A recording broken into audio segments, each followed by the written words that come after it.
Aloha, friends, and welcome to Exodus Part 13, the moral of the glory. That's what we're calling this one. And I'm coming to you live and direct from the wilderness. I wanted to give us as much of an authentic Exodus feel to this talk as I could.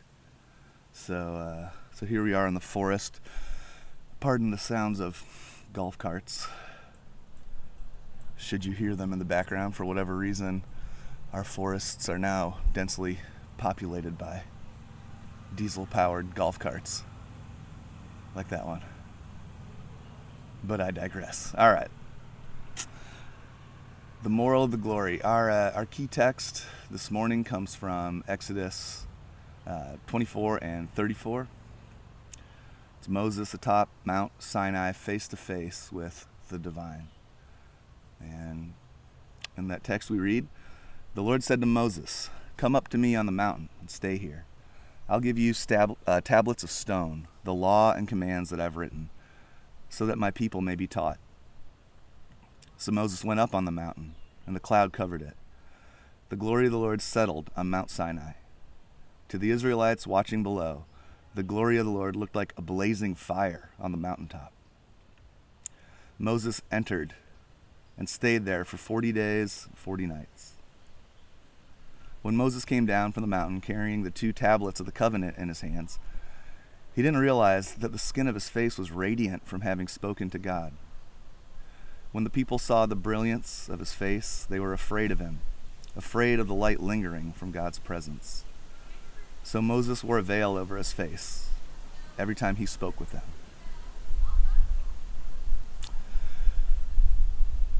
Moses climbs a mountain, disappears into the cloud of unknowing for 40 days, 40 nights, comes down transfigured, his face radiant with reflected light.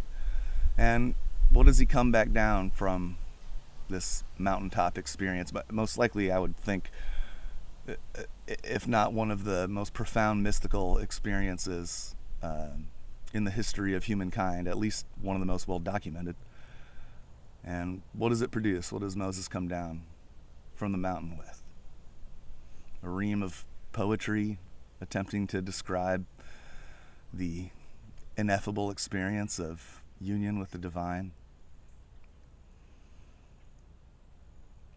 An unshakable peace and unflinching silence in the face of trouble and woe.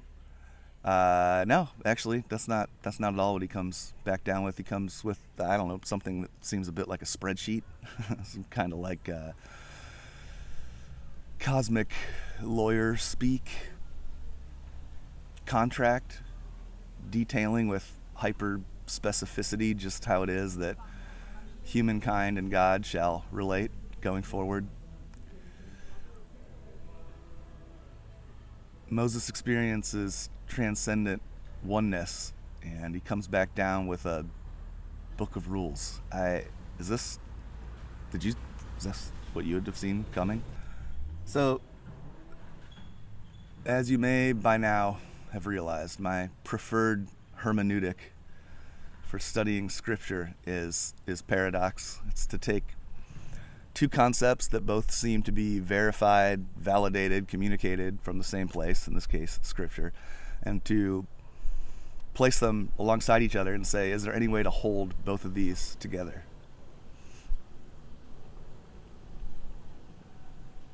Here's today's pair of diametrically opposed concepts. You have Moses the mystic, full union with the divine, ego dissolved, face radiant with the glory of God. And we also see Moses the moralizer, descending from the mountain of transcendence with a couple of stone tablets full of remarkably complex rules. And to be quite honest, things only get messier, more confusing from there. If we recall that St. Paul, a self-proclaimed recovering religious fanatic, wrote in his letter to the Romans that the law came to increase sin, to multiply it.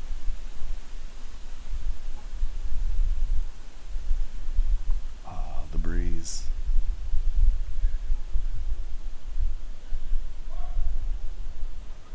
And in a second letter to the Corinthians, he concludes that the letter actually kills, the law kills. It's only the Spirit that gives life. Well, hold on a minute. Did the same Spirit who gave Moses the law on top of that mountain, was that the same Spirit that then revealed to St. Paul a couple thousand years later that that very law is what kills and condemns humanity? Is this not the same Spirit? What's going on here? And also, tangentially, what's going on with Moses' forehead here? Why has Moses grown horns in nearly all the medieval artwork that depicts him? I'm glad you asked. Moses' horns are the result of yet another strange translation choice that somehow snuck past the editors and into church history. Somewhere around 400 AD, a man named St. Jerome was asked to translate the entire scripture, Old and New Testament, from the original languages of Hebrew and Greek into the new language of the church, Latin. Jerome already spoke Greek, but courageously, impressively, maybe a little foolishly, he learned Hebrew, which was no small task in 400 AD. This was before Musi El Grande, or what's that app? The something stone one. There were no shortcuts to learning a new language. Well, he managed to teach himself Hebrew in order to translate the Old Testament, but we got to remember then, he was kind of a beginner. When he got to Exodus 34, the Hebrew read, "The skin of Moses' face, Q-R-N, there's no vowels in Hebrew. And that means to shine or to emit rays of light. But it sounds almost identical to another Q-R-N word in Hebrew, which means, you guessed it, horns, to be horned. For reasons unknown, possibly because at the moment horns represented like kingly power, like a crown or something. It's a little fuzzy. Jerome opted to translate this word as horns. Shining with divine light became horned with divine power. So, I don't know if you're still looking for a reliable metric to help you know whether or not you're praying right. I guess you just check the forehead for new protrusions. Jerome made another questionable translation choice with far greater theological implications, translating the Greek word metanoia, literally beyond the mind, into the Latin penitentia, where we get the words penance, penalty, penitentiary, penal substitutionary atonement, and on and on. Well, whatever it was going on with Moses' face, either radiant light or something like deer antlers, something about him made the Israelites afraid to look at him. You know, that's kind of what happens whenever somebody has a transcendent experience. It's generally the people closest to them who know them best that have the most difficulty accepting the change. Holiness doesn't always sparkle and calm. Holiness also exposes and unsettles. Union with the divine will always freak out the part of us that just wants things to stay the same, that would prefer rules and guidelines over the kind of freedom that obliterates limitation.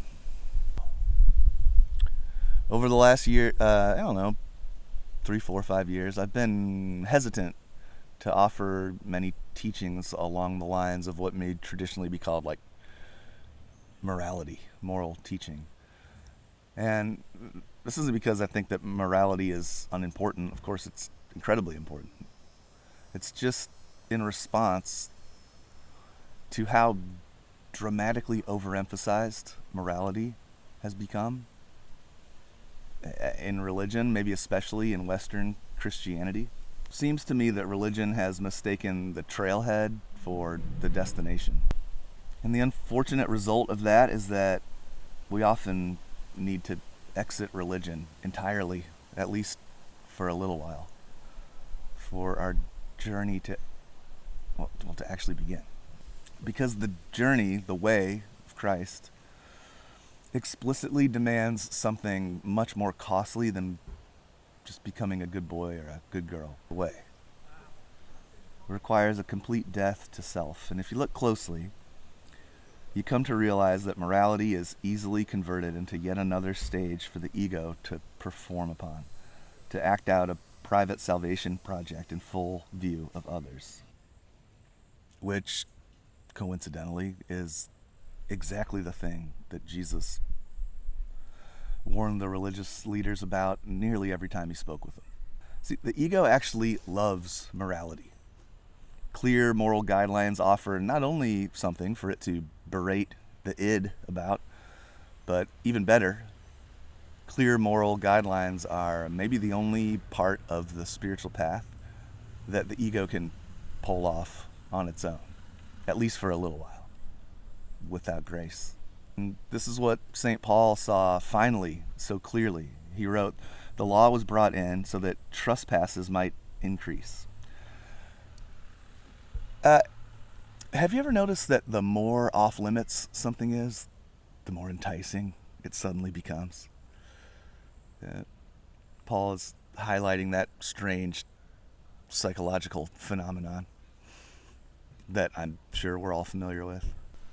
The ego is actually totally down with morality, because morality offers yet another stage to perform upon.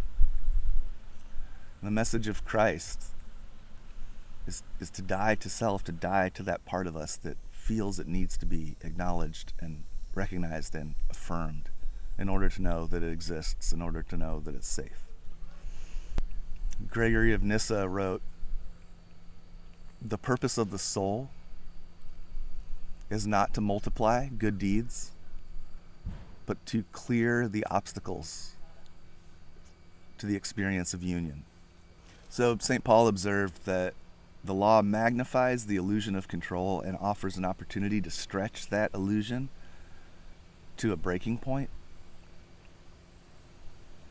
so that we can finally realize that we can't control everything, we can't control most things, and if we're being very honest, we have a very difficult time even controlling ourselves truly. Because the ego will always stop just short of surrender. And without surrender, we don't experience grace, and without grace, we can't quite ever seem to feel like we're pure enough. The law was brought in so that trespasses might increase, wrote St. Paul. Well, that sounds like bad news. But where sin increased, grace increased all the more. The Catholic Church has historically mapped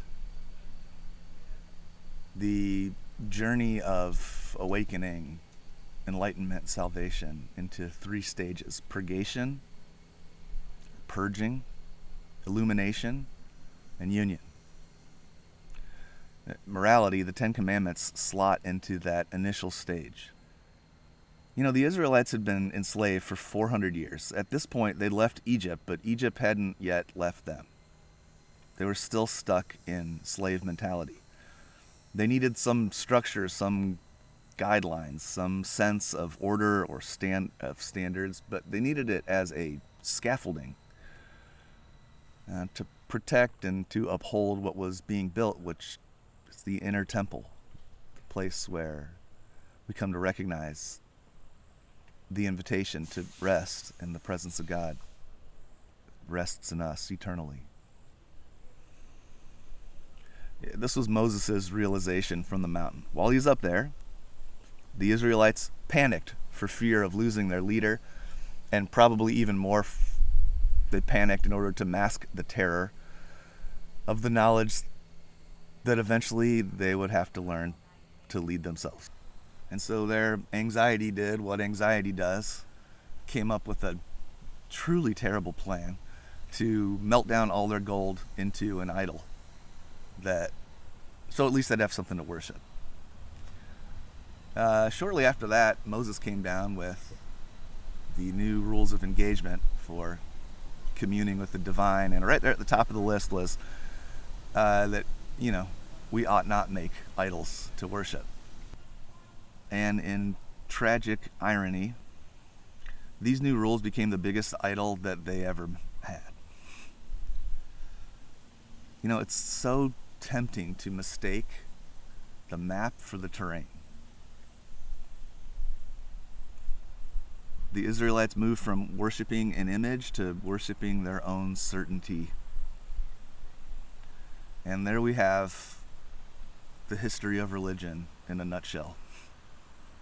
It was meant to be a finger pointing at the moon, but the collective ego is quite content to argue over the finger rather than rest in the place where it's pointing. The most famous sermon of all time, the Sermon on the Mount, was given to an incredibly diverse cross-section of humanity.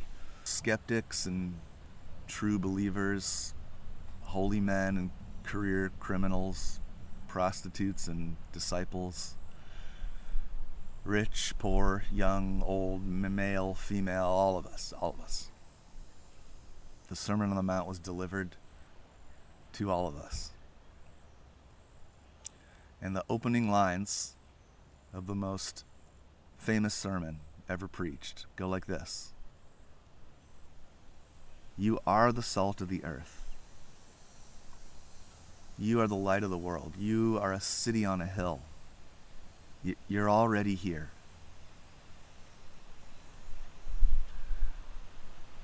You don't become the light of the world by following the rules. You can't become what you already are. If the order has ever been reversed in any teaching you've ever heard on the Sermon on the Mount, that we can become the light of the world if we follow Jesus' teaching, that is a religious distortion of what he actually said. Take the text at face value. The starting point is, you're already it. The rules, the laws, the moral teaching that follows are just the edges and the contours of the place that you already are. The place where we always begin. Home. Here. Religion teaches behave so that you can belong. Christ says, you already belong. And so you can live like somebody who knows that that's true. The kingdom of heaven is within you. And morality might express that truth, but it doesn't earn it. The anonymous author, The Cloud of Unknowing, wrote, "Love can hold what thinking cannot. The mind reaches, the heart receives." We can think about God forever and ever and never experience transcendence. I'm saying this from 43 years of practice. We can think and think and think.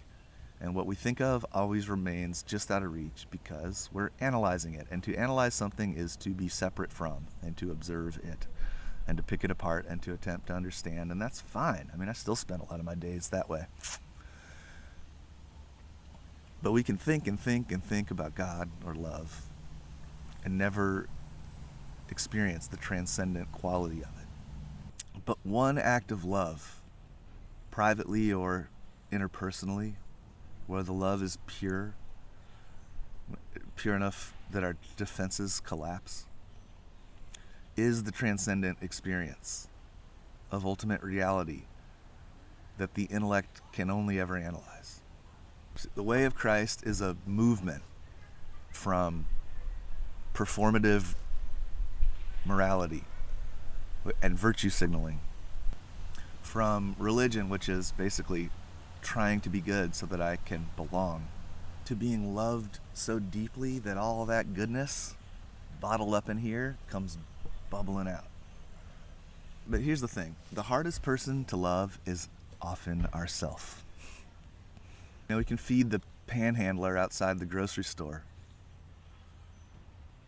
and feel pretty good about ourselves and still despise the panhandler within. So the way off the stage or the hamster wheel of performing morality is practicing self-compassion. It's learning to love the parts of ourselves that we've exiled. To see that just as Christ is the light of the world, so are you. Jesus said, love your neighbor as yourself. And if we can't yet love ourselves, then all the other expressions of love are just projection, performance. Carl Jung wrote, that I feed the hungry, that I forgive an insult, that I love my enemy. All these are undoubtedly great virtues. What I do unto the least of my brethren, I do unto Christ.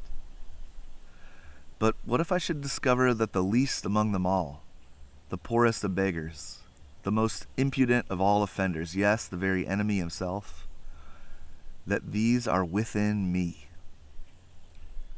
and that I myself stand in need of the alms of my own kindness? That I myself am in the enemy who must be loved? What then?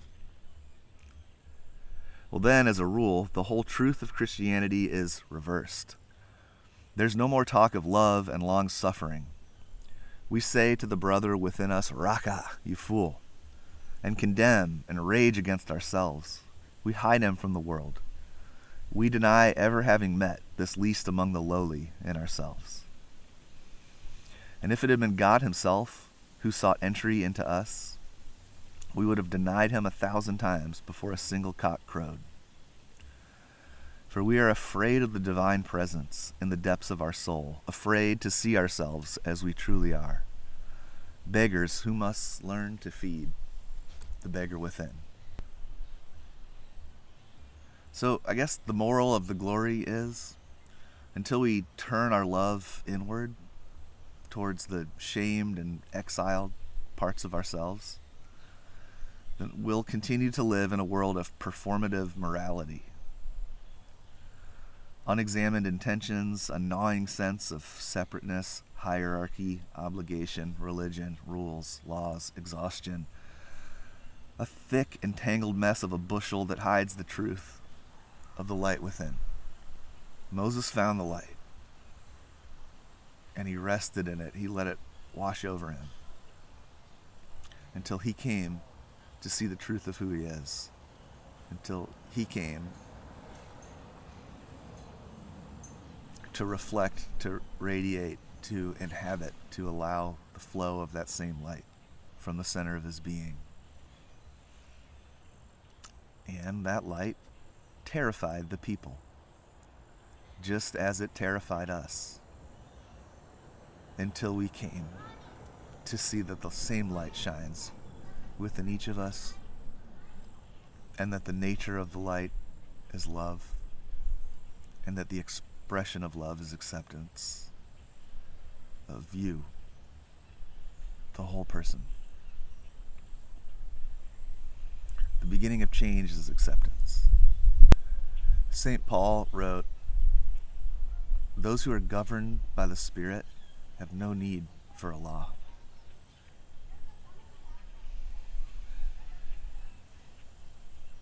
For we all, with unveiled faces, contemplate the glory of the Lord and are being transformed into the same image. So, go easy on yourself. Find something in there that you love. And don't be ashamed of loving it. John Wimber, the guy that founded the Vineyard Movement, used to say often, feed what you want to grow. Focus the love and the attention on the love and the light within, because it's there. Contemplate the glory of God that God has given away fully and completely to you as you are, right here, right now, and let it grow. All right, I'm gonna go find my kids. They're probably swimming in the river somewhere. Little river rats. And I hope to see y'all soon. Peace.